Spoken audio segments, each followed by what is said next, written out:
Hi, hello, how are you? Amanda, Seint Artist, and we're gonna talk about the basics. You wanna try the makeup, you don't wanna use a lot of makeup. I'm gonna show you how to do that because a lot of the times when I put my makeup on, everybody thinks, that's a lot of makeup. I do like full coverage, I do like the look of makeup, and I'm gonna show you a little more subtle way to put it on and what I would recommend if you wanna try it out. So first things first, get yourself a setting spray. If you have oily skin, I will suggest a different one than Seint. But with Seint, you can use this as a primer. Any setting spray you can use as a primer when you're using a cream makeup. It's just so good and it gives you longevity, and it's one more thing you don't need to add to your bag. So with Seint, you spray it up, you let it fall, and then you let it set and soak into your skin so it can do what it needs to do. It's really, really hydrating. Smells like coconut. It's very good. Okay, this is the palette 8. And all this means is it holds 8 of these tins. And then if you decide to add eyeshadows on the second layer, you can hold 8. 8 little squares on this side, or 4 more of these larger tins if you want more blushes, if you want illuminators, setting powder, whatever you want. You get to customize your palette to whatever you want out of your makeup. So I'm going to show you the basics. This is it. This is all you need. I always recommend an 8 when you're starting out so you have room to grow, an 8 or a 12. So this is what an 8 looks like, and this is the basic setup. You've got your main highlight, foundation, brightening highlight, which is like a concealer. It's a couple shades lighter than your skin tone to add reflected light, dimension, coverage, the good stuff. Your contour, and then a blush, which is also a lip color. So let's dig in. I'm going to use one brush. This is the 3D brush. If you want to start with just one brush in the basic setup, make it the 3D brush. It's got this little pointy end, great for under eyes and getting into little areas, great for placing contour, great for blending on this little shorter end here. Okay, so this is what I'm going to do. I've put my setting spray on as my primer, and then I'm going to go into my main highlight first. So when you want to color match, all you need to do is send me your picture. I just need a makeup-free selfie facing a window a couple steps back like I am right now, and I will color match you. The first 4 colors in my color match are this setup. This is the first 4 colors. Now keep in mind, there's a lot more in my color match because I just want to bug you one time. So that's a great place for you to reference when you're ready to add to your palette. Okay, so we're going to go in on the short end here and we're going to add our main highlight. Now this makeup is essentially one layer of makeup. So I'm going to stamp into my main highlight and I'm going to bring this up. I know I just spent a lot of time talking about the makeup, but I feel like you really need to know about the makeup. So all I'm doing right here is I'm going to take this main highlight and I'm going to keep it on the lower part of my face, and I'm going to even out the skin tone, take out the redness, discoloration, any melasma I might have, and it just evens out the skin tone. Just right here, and I keep this under where my natural shadow is. I kind of make a little check. I bring it up on my cheeks just because I have discoloration there. You can see it over here. And so I want to cover it for when I put my blush on so it doesn't pull through. And then I'm covering my redness, especially around my nose. I'm going to open it back up, stamp into it. Never wipe your brush through your palette. It's just going to pick up too much product, and then you'll have too much product on your face. And having too much product can create texture where there really isn't any. That's where a lot of our texture comes from, is just too much on our face. When you're dealing with a cream makeup like Seint, it is an 80% pigmentation makeup. So when you're using traditional makeups, it's 18%. So it's very thin and light, which is why you have to go over with concealers and powders. You don't have to do that with Seint. So I'm just gonna cover my discoloration here on the apples, bring it down my chin and around my mouth and nose. And that's it. That's all I'm gonna put on with my main highlight. I'm gonna go to the pointy end and I'm gonna go to my brightening next. I always keep my main highlight and my brightening highlight side by side.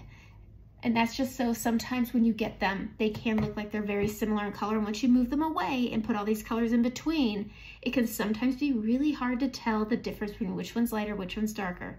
But once they're side by side, that's it. You can tell. You can see, oh, that one's darker, that one's lighter. All right, I put it down the middle of my face. That's the only place I'm gonna brighten right now. I'm gonna save my under eyes for last, but I just pull this up on my forehead from between my brows, and then I brighten the bridge of my nose, the Cupid's bow, because it's pretty, and then we always have reflected light on our chin, so I always add a little bit of lightness on my chin. And that's it. That's as much as I want to put. Next, I'm going to go into my contour. I'm going to use the short end, and this is indigo, and everybody is always really scared of this dark contour.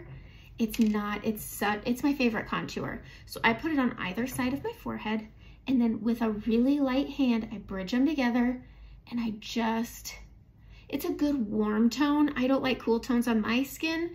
It makes me feel like I look dirty. That doesn't mean it won't for you. This is such a good color. So everybody who gets scared when I say indigo, it's okay. It's such a good color. I really like warmer contours on my skin. All right, I am going to use my finger. Then my nose is the hardest part because I have a bump right here, and then it comes out a little bit. And so I always like to use my finger to apply my contour on my nose. And I just mainly focus it on the middle, bringing it up towards the top. So it's on the top sides, not on the side, not on the top. And then I just square off the tip, just like that. Bring it out, push it into those. You want it to follow the natural shadowing. Now I look completely nuts. That's okay. We're gonna take this short end and I'm gonna stipple over it. I'm gonna push this up towards my brows, just following the natural shadow.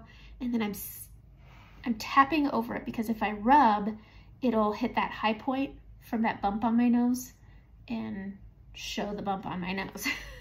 So I'm just gonna push this up and down, blending it in, and then I'm gonna use my finger just to blend that brightening that I had on the middle. There we go. And that's my nose. Don't worry, it all blends in the end. I love the way this makeup just works together. All right, I'm gonna take that short end again. I'm gonna go into that indigo contour, and we are gonna tap this on to my cheekbone. Not into the shadow of my cheekbone, above it, pushing on that cheekbone, just like that, bringing it up and down. Don't bring it in farther than the outer corner, just like that. Putting it on, popping this up here, up and down, above that shadow. If you put it directly on your shadow, it's gonna pull your cheek down because you'll end up blending it past your actual shadow. And this blends you from your cheekbone to your shadow. See? And it just gives you a little bit of lift, and it's so yummy. Grabbing just a little more, and I'm gonna blend right here on my chins, bringing it back and up in front of my earlobe. This just kind of gives you some dimension and structure. I will say this, I know this looks like a lot. I like to underblend my contour because once I add my blush, it blends in with it, blends it down, and doesn't blend it away. All right, I have this pretty color right here. This is pink grapefruit. I love it. I know it's fall, but I mean, it's pretty and I like it. So I'm gonna take that short end and I'm gonna stamp into it, picking it up. I start at the top of my cheek because I have maturing skin, and as you mature, you lose volume in your cheeks. So we're just gonna tap this up and we're gonna build, keeping it up towards the top and smiling so I can see where my apples are, obviously. And then we're gonna bring it up, and it doesn't pull my redness through because I didn't put the base of the pink on the apples of my cheeks.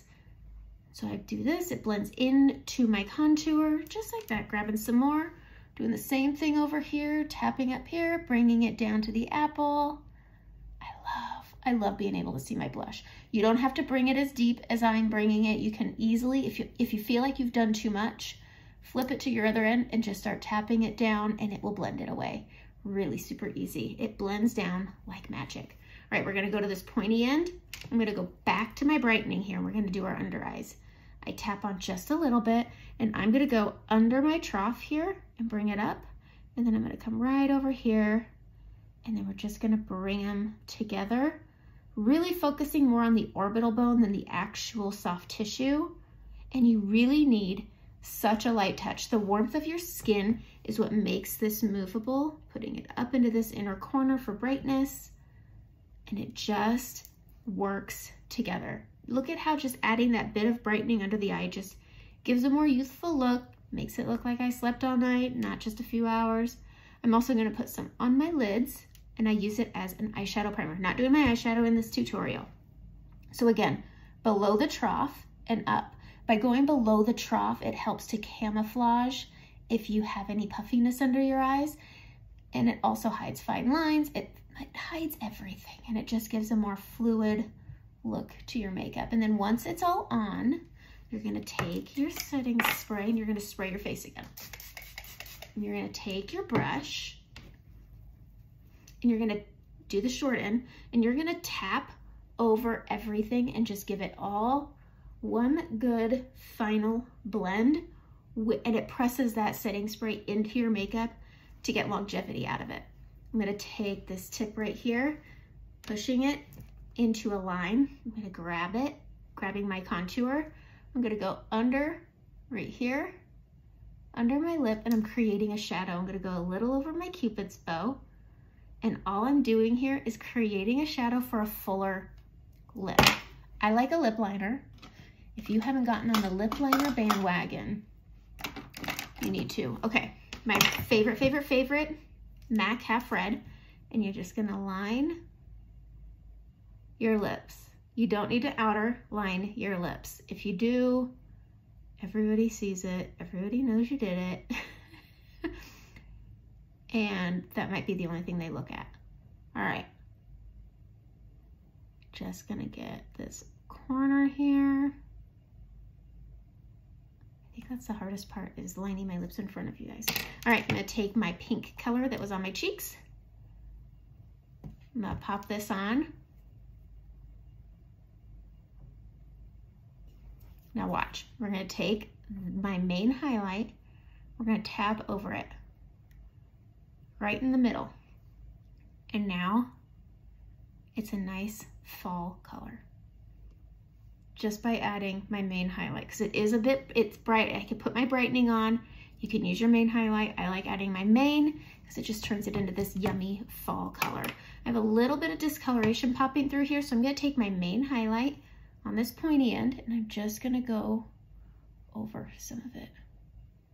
Make it disappear, just like that. And that's the basic setup. One brush, the basic setup. Grab yourself some setting spray, and you can try this makeup and not look like a different person. That's what everybody tells me. I don't wanna look like a different person. I still wanna look like myself. Great, let's just even out the skin tone and put a little color on it. No problem. That's it. Message me and let's get you started on your Seint makeup. Have